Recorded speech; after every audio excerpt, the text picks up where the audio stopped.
Gente, para quem não me conhece, eu sou o Eliel. Eliel, tá bom? Eu vou falar sobre escolha. Por que desse tema escolha? Primeiramente, surgiu de uma conversa, né? Com o Robson, não sei quem conhece o Robson aí. Ninguém conhece o Robson? Beleza. Com o Robson, porque o Robson me ajuda bastante nesse aspecto, e nós estávamos falando sobre isso, né? Escolha. Daí ele falou, Eliel, por que você não ministra sobre escolha? Aí eu falei, valeu. Aí eu resolvi ministrar sobre escolha. E resolvi colocar essa questão como o tema principal. Qual é a sua escolha? Não no sentido de Deus, pelo menos não agora, mas no geral, qual é a sua escolha? Qual é a sua escolha? Qual é a sua escolha? Eu gostaria de saber o que é escolha para vocês, a definição. Sei lá, o que é escolha para você, Léo? É uma decisão que você tem que tomar. Uma decisão? Sei lá, um momento da vida que você tem que... uma opção que você tem que escolher. Uma opção, tá bom. Que escolha, Cleiton? Escolha? Escolha, ué. Você escolheu estar aqui? Lógico. Legal, hein?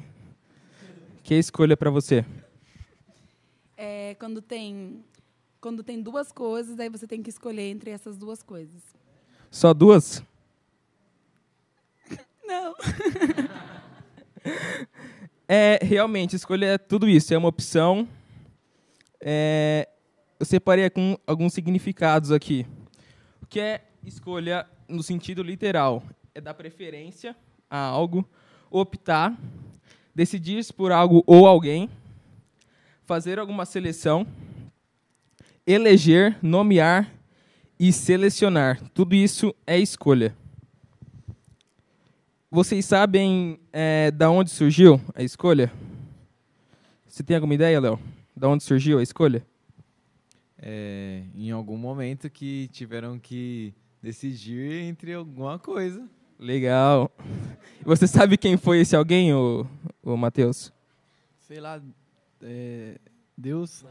Uhul! Acertou! Foi Deus. Deus nos escolheu primeiro. Isso precede tudo. Isso é a razão de nós estarmos aqui. Deus nos escolheu primeiro. Tamires, lê aí pra gente. Efésios 1, 4 e 5, por favor. Antes da criação do mundo, Deus já nos havia escolhido para sermos dele por meio de nossa união com Cristo, a fim de pertencermos somente a Deus e nos apresentarmos diante dele sem culpa, por causa do seu amor por nós. Deus já havia resolvido que nos tornaria seus filhos por meio de Jesus Cristo, pois este era o seu prazer e sua vontade. Então, é isso. Deus já nos havia escolhido antes da criação do mundo. Eu acho que todo mundo aqui já ouviu isso, mas nós não temos a dimensão que isso vale. Imagina, Deus já escolheu você antes da criação do mundo. Deus te falou, eu vou escolher esqueci o nome dele, Lucas. Eu escolhi o Lucas para fazer a minha obra, e é isso. Você já sabe a obra que Deus tem para você? A sua missão? Enfim. Amém, ele vai ele vai revelar. Mas a gente precisa ter essa dimensão que Deus já nos havia escolhido antes da criação do mundo. A gente não tem dimensão disso. A gente ouve, mas eu já sabia, Deus já tinha me escolhido. Beleza. Mas a gente não tem dimensão de quanto isso vale. Deus já nos havia selecionado. Cadê a definição? Deus já nos havia dado preferência, Deus optou por nós, Deus decidiu por nós, Deus nos selecionou, Deus nos elegeu, nos nomeou. Entenderam a dimensão disso? É algo muito, muito maior do que a gente pensa. Não é só Deus nos escolheu. Deus fez tudo isso por nós. Deus já, desde a criação do mundo, a gente precisa ter essa dimensão da escolha de Deus. Logo, a primeira escolha foi feita por quem? Por Deus, isso. A primeira escolha, o que deu início a tudo, foi Deus que escolheu, foi Deus que fez isso, foi Deus que preparou a gente para estar aqui hoje, para estar aqui a semana que a gente passou, quem veio, para trabalhar, para estudar, foi Deus quem colocou isso em nossos corações. Deus fez a primeira escolha. Logo, você é fruto de uma escolha. Nós somos fruto de uma escolha. E não é qualquer escolha. É uma escolha santa. É uma escolha que nós precisamos ter essa dimensão. Estou falando muito isso, mas é realmente porque é muito importante. E nós precisamos ter essa dimensão que essa escolha foi uma escolha santa. Não foi qualquer escolha. Tipo, eu escolhi jogar bola hoje. Não é uma escolha assim. Foi a escolha. Foi a escolha. Foi antes de tudo. Deus preparou isso. Deus preparou esse momento. Deus escolheu que nós estivéssemos aqui hoje. A gente precisa ter dimensão disso, novamente. Alguém pode ler? Eu vou dar alguns exemplos de escolha que nós tivemos na Bíblia. Não só exemplos bons, mas exemplos ruins também. Ruins, né? E para a gente ter essa dimensão de que uma escolha interfere em tudo. Alguém pode ler para mim Gênesis 25, do 27 ao 34, por favor? Os meninos cresceram. Esaú gostava de viver no campo e se tornou um bom caçador. Jacó, pelo contrário, era um homem sossegado que gostava de ficar em casa. Isaque amava mais Esaú porque gostava de comer da carne dos animais que ele caçava. Rebeca, por sua vez, preferia Jacó. Um dia, quando Jacó estava cozinhando um ensopado, Esaú chegou do campo, muito cansado, e foi dizendo: "Estou morrendo de fome. Por favor, me deixe comer dessa coisa vermelha aí." Por isso puseram em Esaú o nome de Edom. Jacó respondeu: "Sim, eu deixo, mas só se você passar para mim os seus direitos de filho mais velho." Esaú disse: "Está bem, eu estou quase morrendo. Que valor tem para mim esses direitos de filho mais velho?" "Então, jure primeiro", disse Jacó. Esaú fez um juramento e assim passou a Jacó os seus direitos de filho mais velho. Aí Jacó lhe deu o pão e o ensopado. Quando Esaú acabou de comer e de beber, levantou-se e foi embora. E foi assim que ele desprezou os seus direitos de filho mais velho. Aí nós temos um exemplo de Esaú, que eu fiquei muito chocado quando eu li isso e prestei atenção, realmente porque não foi uma escolha boa de Esaú, a gente pode dizer. Me chocou muito quando ele fala: "Que valor tem para mim esses direitos de filho mais velho?" Imagina, o cara era o primogênito, o cara era o cara na casa depois do pai dele era ele. E ele fala: "Que valor tem para mim esses direitos de filho mais velho?" Que valor? Nem ele sabia do valor que isso tinha para ele. Mas ele foi vencido pela fome. Ele foi vencido por um prato de ensopado. Em algumas versões tem um prato de lentilha, né? Mas ele foi vencido pela fome. Ele escolheu a fome. Ele trocou o momento, que era a fome dele, pela promessa que Deus já havia feito ao avô dele, ao pai dele. Então, é um exemplo ruim.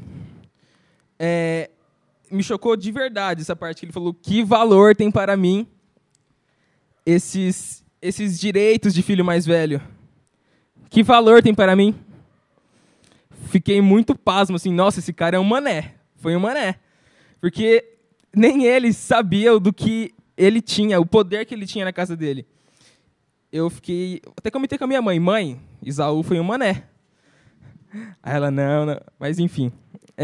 Me chocou bastante. Então, Esaú escolheu o momento, trocou tudo que ele tinha, o bem mais precioso que ele tinha, pelo momento da fome. Ele foi vencido pela fome. Ele escolheu a fome.